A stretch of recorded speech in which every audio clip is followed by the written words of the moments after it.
Why the heck should you care about the digital economy? And more importantly, what does it mean for you and me today? In today's video, I'm going to share with you why you should care about the digital economy, what the future trends are, and more importantly, I'll answer the questions, what do you do about it? How do you and I capitalize on these important trends? So there are a few things that are driving the digital economy, and there are a few trends that you and I really need to pay attention to. Let's start with number one, e-commerce growth. We're expecting e-commerce to grow to $6.3 trillion by the end of 2024. And it was previously $4.1 or $4.2 trillion about 4 years ago. That's a 25% growth in 4 years. That's crazy. It's unheard of. In other words, there are more and more people that are consuming products and services online by leveraging digital platforms. This is actually a good sign for you and I. It means that the trends that we are seeing with the growth of the digital economy are settling and they're here to stay. They're actually growing over time. So there's going to be more opportunity to grow, more opportunity to sell, more opportunity to solve for business problems as we go out in the future. The second reason is the US leadership in digital investments.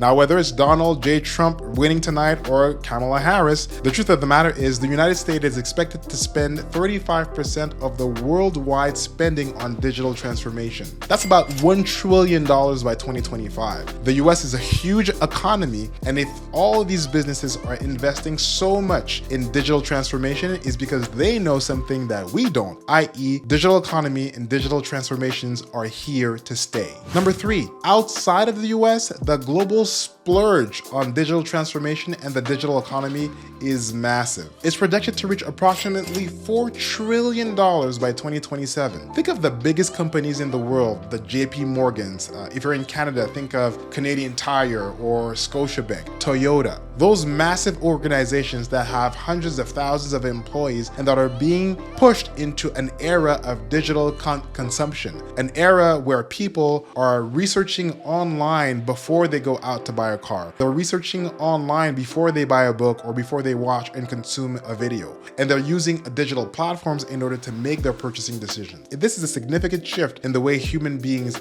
produce and consume products. Number four, GDP and how GDP is calculated.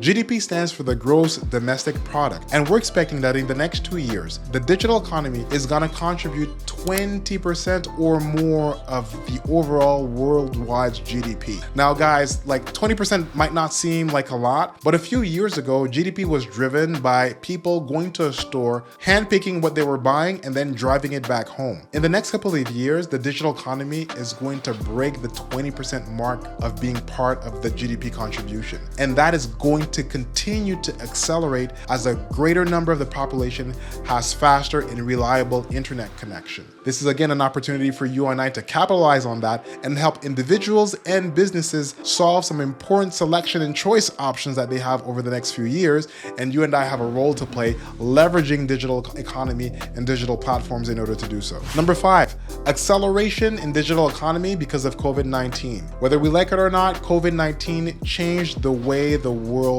turns. And because of this, a lot more people are comfortable making significant purchases and doing them remote. I purchased my last cars over the past 3 to 4 years. I bought them remote. I called the sales guy. He did a video WhatsApp of what the car looks like. He put the car in a container and he shipped it to me 3,000 kilometers, 2,000 kilometers from my house. And so this is a trend where people are a lot more comfortable with the right systems and the right risk mitigation strategies, of course, making purchases online. And you and I have again an opportunity to provide some insight and some guidance to this consumer base that's prepared to make that connection, that investment online, leveraging digital platforms. Number six, and this is a big one, and I know that it might be a little controversial. By the way, if you'd like to have access to a free checklist for you to launch your first digital product, I have a free checklist that I'm offering right now. All you have to do is click on the link below and you'll be able to download your free copy of the 21-step checklist that you need in order to launch your first digital product successfully.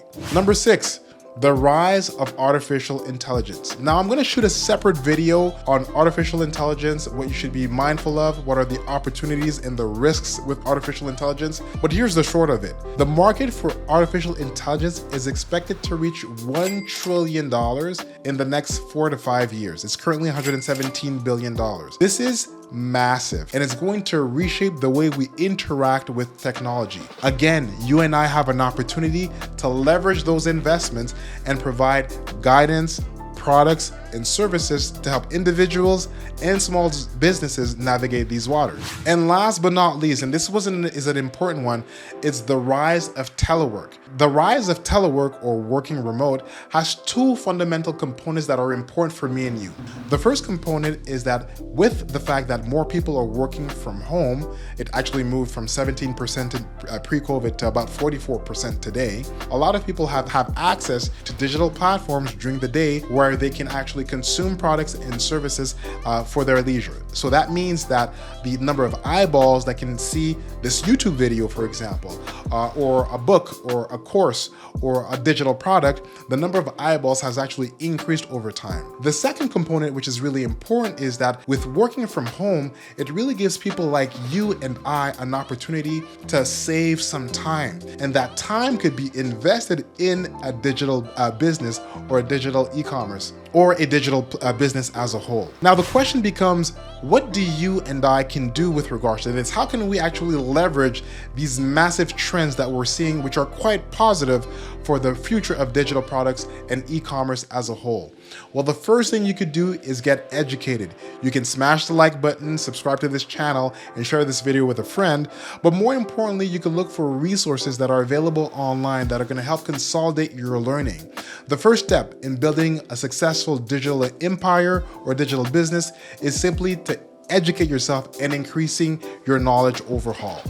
Thanks so much for tuning in. I hope you enjoyed this video, and I'll catch you on the next one.